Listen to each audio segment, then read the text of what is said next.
first thing that I would think about if you're thinking about quitting is thinking about your future self and where you're going to be in 20 years. And I did that when I was going through this journey. So I actually sat down and listed different alternatives of what I was going to do. And this is what I'd highly recommend for you to do, is sort of list all the different alternatives that you could do for your future, and sort of see which one is going to make sense for you, right? So actually clearly write down, maybe it's the pros and cons. I actually wrote down sort of decision criteria of all the things that I would like to accomplish in my life.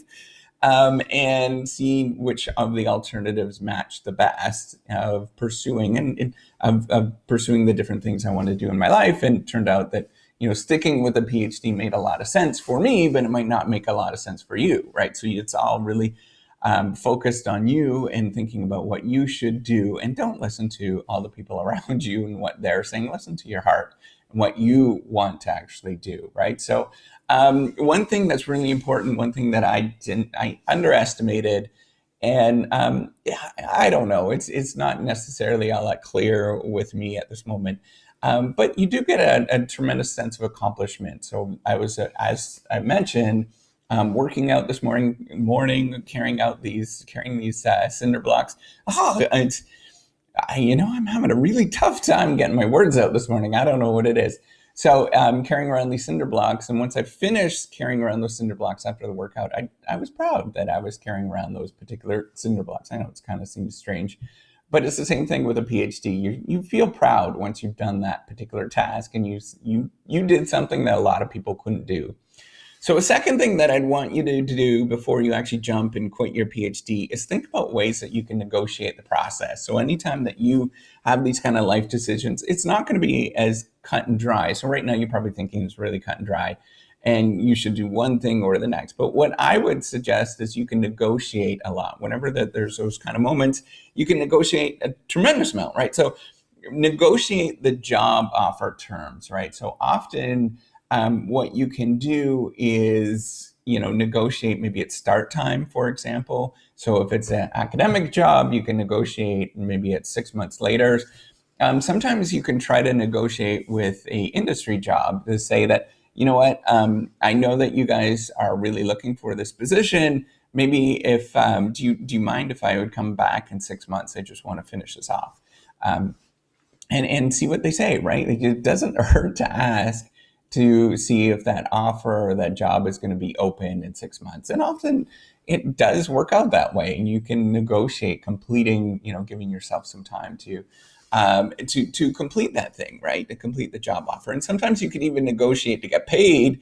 If maybe one thing, here's a great idea, is ask the place that you're going to go work and see if you can do a project for your PhD that relates to what they're doing. And maybe you can actually work on something to complete your PhD and sort of have an industry application at the same time.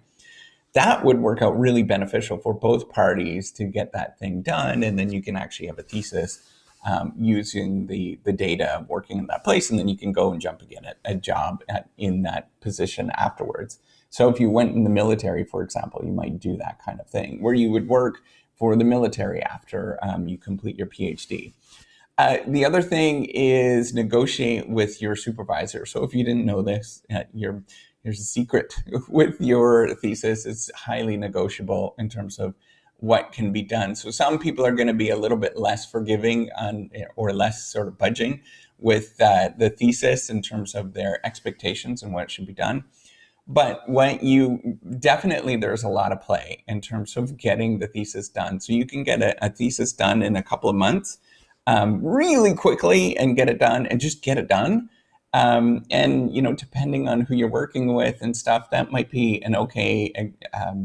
that might be a really positive thing for you to do, because if you're going to go and work in industry anyways, you just get the darn thing done and get out. That's going to be the best use of time for everybody, compared to, building a really amazing thesis that is fully complete. And there's all sorts of stuff that's going on in that thesis. It's taken a long, long time.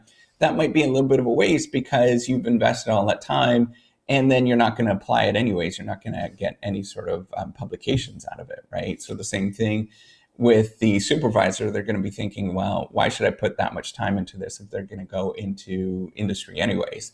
So that's what you should think about, and negotiate and be open with your advisors. If you can't be open with them, then they probably shouldn't be your advisor, right? At the end of the day, they should be almost like a confidant with you, and find somebody else that you could be open with if you can't be open with them. Maybe it's another senior professor around that you can talk to in terms of navigating this process. A third thing that you want to do if you're thinking about quitting your PhD for a job is set some sort of target date in the future, and try to do a last minute sprint. So what do I mean by that? So maybe you set a time to say that I'm going to complete my PhD in the next 3 months. So at 3 months, after the 3 months time, if you're not done, then you just quit your PhD altogether and go get that industry job. And you just do you work as hard as you possibly can in the next 3 months to get that thing done, right? And it's very possible to get your dissertation done or your thesis done in 3 months, or maybe it's 6 months. And you just do that last little sprint. And if you can't do it, then you just quit, right? So you are sort of doing a planning exercise, right? So it doesn't sort of continue on and go on forever.